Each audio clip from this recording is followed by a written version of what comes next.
Hello, sisters, and welcome. My name is Catalina Rivera Dois. I am a Feminine Mysteries mentor, and today I'm going to be continuing to answer questions around our white river, our Amrita, or feminine ejaculation.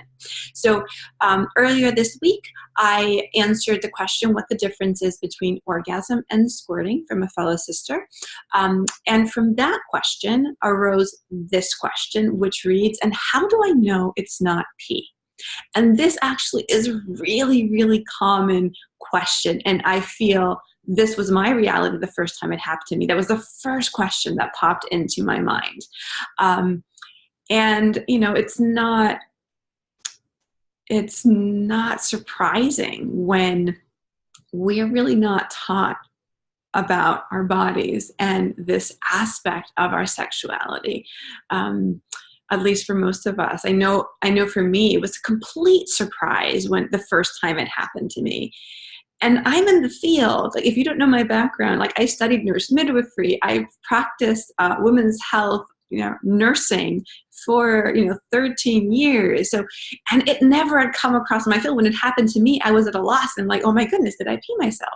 So first of all, if you're having that question, no, it's normal. And that's kind of what most of us go through. Because we haven't been taught. Now, the answer to that question is actually really simple. And this is actually how I figured it out. So the first thing I did was you want to empty your bladder before either self-pleasuring or having an encounter with your partner, okay?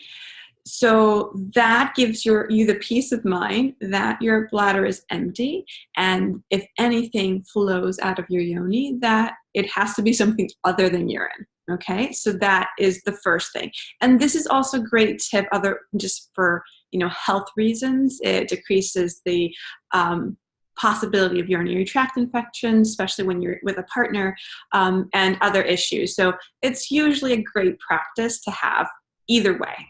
But if your bladder is empty, you know for sure that anything that comes out afterwards is not urine, and that gives you peace of mind, especially when you're starting your explorations. Okay.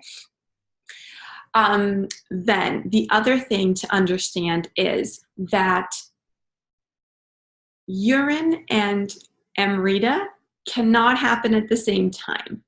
Okay, it's the same thing that happens with men, even though they share a common, for them it's actually common conduct for the urine and semen.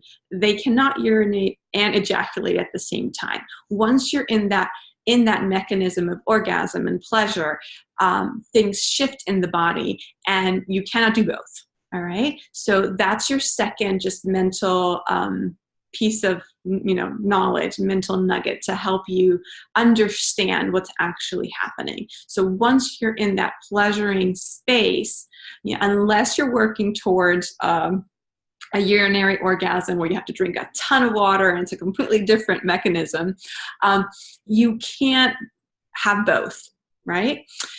Now, third piece to know is that the composition of urine and Amrita is completely different, okay?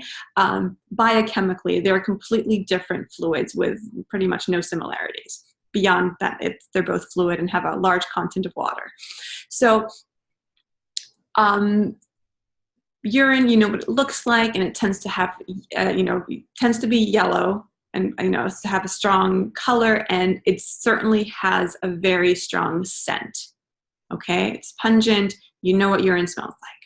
Now, our Amrita, on the other hand, though it can change a little bit in color, tends to be clear and like water. And like water, it has no odor, or a very, very mild odor that is not relatable at all with urine. So if your waters are pouring forth, you want that, physical confirmation, especially those first few times, just take a whiff, bring the towel that's beneath the sheets, bring your nose to that, take a big inhale. You will know. If it doesn't smell like anything, if it smells like water, then you know that you're squirting and it's not urine. Okay, so that would be my answer to your question, dear sister. I hope it helps.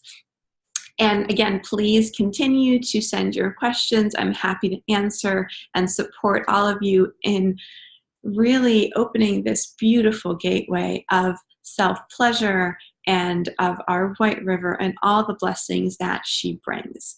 So thank you for sharing your questions and your hearts and your experiences. Please comment below your own experiences and anything that's arisen from this video.